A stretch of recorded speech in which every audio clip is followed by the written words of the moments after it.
Good morning, it is I, the villainous valuer of... Nope, I forgot to say the first part. Just say, good morning, my dollar bimbos. Right, that's it. I'm gonna... Okay, starting over now. Good morning, my dollar bimbos. It is I, the villainous valuer of vintage volumes. And I am back with another stack of books from the dollar bin at the, what is it, Kingpin of Union Square. The southwest corner of Union Square is an old guy who is the last real comic book dealer in all of New York City. They just don't exist. There are multiple comic book shops, but none of them are owned by comic book dealers, and generally they only exist to sell overpriced modern comics, and they just don't really have a meaningful supply of back issues. So I believe the Kingpin of Union Square is the last guy around. So there you go. I want to say it's like 9 books, about $1 each. And here we go. There's a lot of fun stuff. Okay, so this Iron Man one I like. I just think it's a cool cover. The monochromatic thing, the weird sort of negative imagery. It's very, very cool. Really just got it because I thought it was an interesting cover that kind of sticks out. And of course, it is Mandarin, right? This is quite, right? When is this? 91 or 89 or something like that? Where are we? 84. Even older than I thought. There you go. Oh yeah, that makes sense. Master of the Universe was much older. 83 on that one. What do we got on the back ad? Frogger. Classic. Yeah, so I mean, that's it. The era of the video games gives it away. This is the Atari era. And this is also cool. This is when James Rhodes was wearing the suit half the time. I like that. I thought it was kind of... You know, it was honestly more interesting when Iron Man was one of 2 people versus...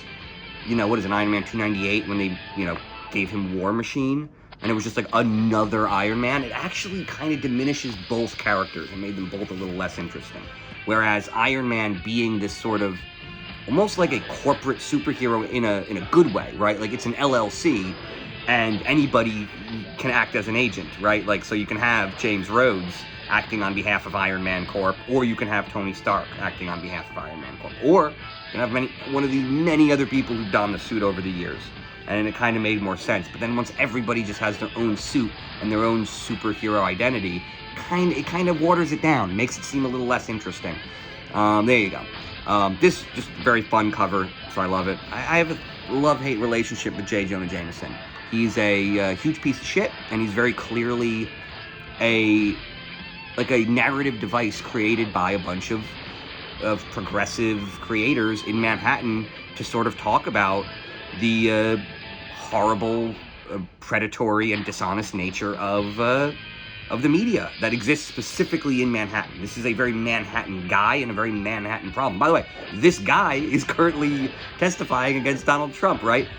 David Pecker of the National Enquirer is J. Jonah Jameson. He is that guy. He is this vitriolic, predatory spammer, essentially, who, you know, uses his paper for the benefit of himself and the others around him, right? That's who he is. Or maybe it was Chameleon doing it the whole time. But yeah, so I got this because I thought it was fun. I got this one because I can't wait to read this.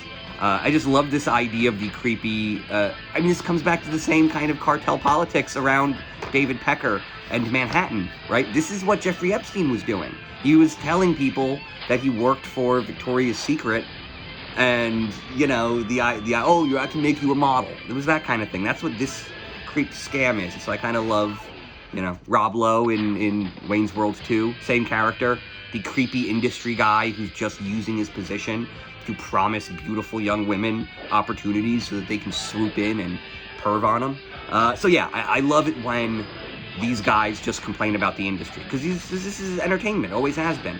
So the people who create comic books are entertainers, and they exist within this system. But I gotta be honest, the comic book system is a lot less perverse than fashion. So right now, like, them commenting on this makes a lot of sense, because they're stuck in, these books were generally produced in Manhattan by people living in Manhattan, and they have to deal with this fashion industry crap on a near daily basis if you want to succeed in the entertainment world here. So there you go, creepy. Yeah, $1 for New Mutants #2. I think I'll always do that. I feel like I have multiple copies of this book. It's pretty good cover.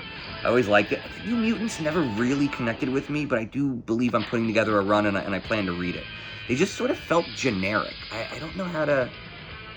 I don't know. It seems like it's a fun story, and like a lot of very interesting things happen.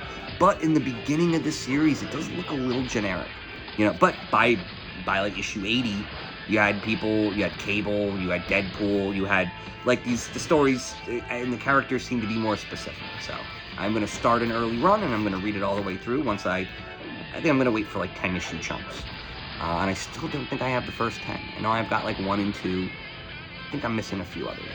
Iron Man, don't really know why I bought this one. Cover's kind of lame. The Toys R Us banner kind of ruins it. Just whatever. I guess I just picked it to get to a round number. I don't know. But yeah, The Mask. Never really got just another love interest villain kind of thing. I don't get it. Whatever. Okay, on to the next one. Brave and the Bold. Look, this is I'm never going to stop talking about the quality of the stories in some of these 80s Brave and the Bolds. My hit rate on them is like 4 out of 5 for them being a good story. And even when they're not good, they're interesting because it is a snapshot of pop culture from a totally different era. So yeah, when was this from? 75. Gotcha. I think it's mid 80s to late mid 70s to late 80s. Sorry. Mid 70s to early 80s was this golden age of storytelling. And I just think it comes in cycles, and you get like 4 or 5 years of good stories, and you get a decade of bad stories, and we're kind of in the beginning of that, or in the middle of a decade of bad stories. So there we go. And here are the last two. These two I actually got a chance to read. So this one I bought simply, for the obvious reason. If I see an homage cover in a dollar bin, I'm probably going to buy it. And so this is what, Fantastic Four 12? I believe it's an homage of the first matchup between Hulk and the Thing. I want to say the Thing's over here, the Hulk's over there, and is very, like, even the posture is very similar, the coloring is similar, it's very, very much an homage. So if I see an homage for $1, I'll buy it. Then I saw they got the next issue in the same bin, so I grabbed it just so I could read it. And so then I did get to read these, and I gotta be honest, not that good. It's like, Thor is such an interesting concept, because I complained about the Eternals the other time, about them letting storytellers create modern mythology, which builds on ancient mythology, right? When Stan Lee and Jack Kirby are doing, the first generation of Spider-Man and Fantastic Four and Thor comics, they're aware of like the Campbellian hero myth and all these meta narratives that we've been telling generationally, and they're kind of building the newer characters on top of those old stories. So then when you bring in old mythology, it's sort of to put next to something that's based and inspired by old mythology. It sort of short circuits the machine, I guess is a good way to say it. That it kind of just, it doesn't make sense. One example is using the Skrulls as a parable for, or an analogy for Cold War politics, right? So in essence, the Skrulls are supposed to represent, we're at some point supposed to represent communist and Russian intelligence operatives infiltrating America, right? But in the modern version, think about the Secret Invasion TV show. Once you bring in U.S. versus Russian, capitalism versus communist propaganda into that world that is already satirizing that via Skrulls versus mutants or Skrulls versus humans, then it just sort of stops making sense. Now, this is why I think the Eternals never worked as a concept. But Thor and the Asgardians did kind of work as a concept, because they weren't, it wasn't mostly old mythology. The cornerstone and the jumping off point was old mythology, but the framework for it was modern sci-fi. So they did a very good job of mashing up certain sci-fi concepts. So in this book, I guess in the previous issues, they severed the Rainbow Bridge, which unmoored Asgard from its position and its, like, where its relative position to Midgard, and right, like, now we're talking about multi-dimensional, multiversal topography. So the language isn't quite there yet. And if it is, it's theoretical maths that I don't know and don't believe are true. But the idea is cutting that tether led to Asgard just drifting through the interdimensional void. And in this book, they cross into the negative zone, and Annihilus finds them and realizes he's just going to suck up all this energy from these immortals and eventually get to Odin and become incredibly powerful. And so it's kind of an interesting story. Like, the concepts here are great, but the dialogue doesn't work. And I think this is the problem with older comics and trying to read them, is that it's all expository, right? I kind of want to see if I can find it, but it's just time and time again, it's just Annihilus saying this thing, I am the possessor of the cosmic rod, or what does he call it? Man, I hate it. And he just keeps saying it over and over again. And it's just him explaining this one character trait of his every time he opens his freaking mouth. And you realize that, like, the dialogue just isn't being done. And I think there is something missing with the Kirby method of them sort of writing the story with the art and then trying to write dialogue for the art. It ends up becoming expository. And I just don't think it makes sense. I also think there is this issue of Annihilus not having a characterization, right? Like, he isn't even really supposed to. He's just supposed to be some scared loser who destroys things out of fear, right? I guess that's it. But ultimately, that's just not a compelling character. And also, the fight logic here is they fight until Odin decides to end the fight, right? And so so then where's the jeopardy? The whole point was that Odin was weakened, and they were worried that in this weakened state, Annihilus could actually take him. And so then, of course, you have all of these people trying to defend Odin, but they fail, and then Odin just wins, right? He just immediately decides to end the fight, right? That never works for me. And it just doesn't feel like it was earned, right? There was no clever, there was no strategy, and they established Odin as being weakened. And then they just abandon that and say, but he had enough power. And I'm like, I don't know, it's kind of corny, right? It basically means none of this ever mattered, and Annihilus never had a chance.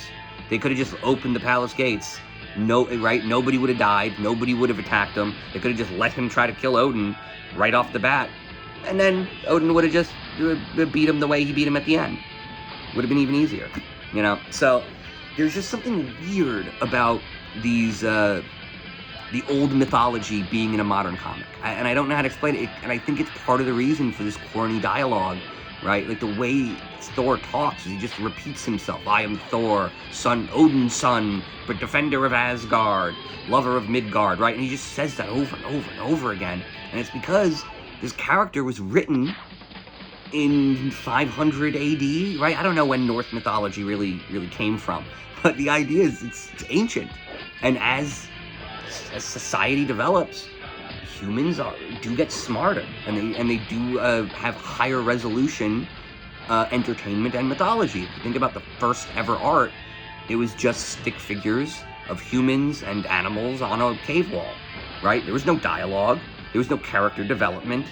You know, it wasn't a stick figure chasing buffaloes and then getting stronger as a result of. No, it wasn't that. It was just stick, spear, buffalo. Stick, spear, buffalo. That's it. That's the story.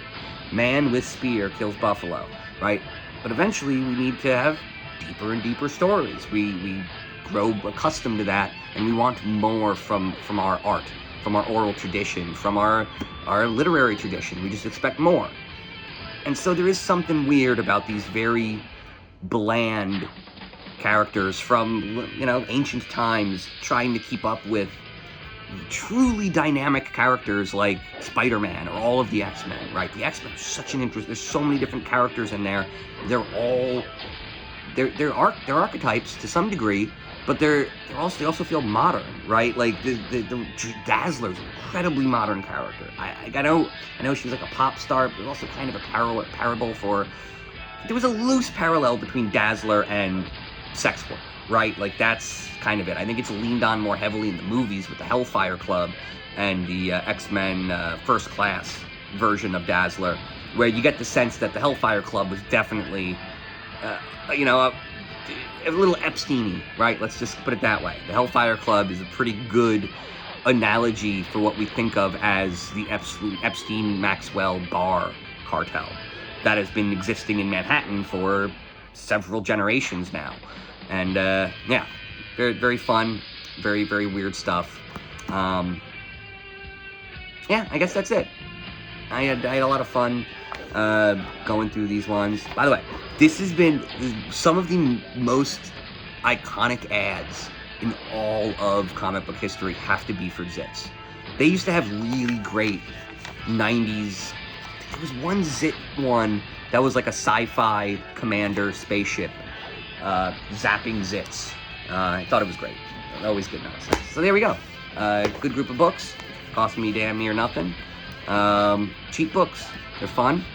And, you know, if anybody ever wants to buy one, let me know. Good luck and good books.